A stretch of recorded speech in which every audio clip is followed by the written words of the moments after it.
இங்க சகுந்தலான்ற பொண்ணு விளையாடிட்டு இருக்கா. அப்பன்னு பார்த்து பக்கத்துல ஒருத்தர் கணக்கு போட முடியாம ரொம்பவும் தவிச்சிட்டு இருக்கா. அதை பார்த்ததுமே இவளே கரெக்டா ஆன்சர் சொல்றா. ஆனா இவன் ரொம்பவும் ஷாக் ஆகுறான். அதனால கஷ்டமான ஒரு கணக்கை போட்டு காமிக்கிறான். அந்த பொண்ணு ஈஸியா பதில் சொல்றா. அதை பார்த்ததுமே இவன் அவங்க அப்பா கிட்ட கூட்டிட்டு போறான். அவர்கிட்ட உங்க பொண்ணு எவ்வளவு கஷ்டமான கணக்கு கொடுத்தாலுமே ஈஸியா போடுறா. அதனால உங்க பொண்ணு ரொம்ப இன்டெலிஜென்ட் சொல்றா. அதை கேட்டதுமே இவரு அடுத்த நாள் ஸ்கூல் கூட்டிட்டு போறாரு. அங்க இருக்க டீச்சர் கிட்ட என்னோட பொண்ணு நீங்க எப்படிப்பட்ட கணக்கு கொடுத்தாலுமே ஈஸியா ஆன்சர் பண்ணுவான்னு சொல்லிட்டு போட்டி வைக்கிறாரு. இவ்வளவுமே ஆன்சர் பண்ணா. அதனால நிறைய காசு எல்லாம் சம்பாதிக்க ஆரம்பிக்கிறாரு. ஆனா கொஞ்சம் வருஷத்துல இந்த பொண்ணோட அக்கா உடம்பு சரியில்லாத இறந்து போறாங்க. அதை பார்த்ததுமே அவங்க அப்பா கிட்ட உங்ககிட்ட தான் காசு இருக்குல்ல, அப்புறம் எதுக்கு ஹாஸ்பிட்டல் கூட்டிட்டு போகாம விட்டீங்கன்னு கேட்கறா. அவருமே உங்க அக்காக்கே எல்லா செலவையும் பண்ணிட்டா, அப்புறம் நாங்க என்ன பண்ணுவோம்னு சொல்லிட்டு திமிரா பேசுறாரு. அதனால இந்த பொண்ணு வீட்டை விட்டு ஓடி வந்து வெளிநாட்டுக்கே போயிடுறா. அங்கேயும் நிறைய மேக்ஸ் ப்ராப்ளத்தை சால்வ் பண்ணி நிறைய சம்பாதிக்க ஆரம்பிக்கிறா. ஒரு கட்டத்துல கம்ப்யூட்டருக்கு இந்த பொண்ணுக்குமே போட்டி வர ஆரம்பிச்சு காம்படிஷன் வைக்க ஆரம்பிக்கிறாங்க.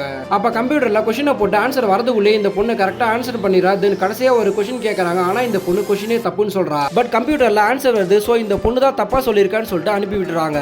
தென் இந்த கொஸ்டினை நிறைய எக்ஸ்பர்ட் வச்சுலாம் செக் பண்ணி பார்க்கும்போது தான் இந்த பொண்ணு சொன்னது மாதிரி அந்த கொஸ்டின் தான் தப்புன்னு தெரிய வருது. அதனால இந்த பொண்ணுக்கு ஹியூமன் கம்ப்யூட்டர்னு சொல்லிட்டு பேரே வச்சிடறாங்க.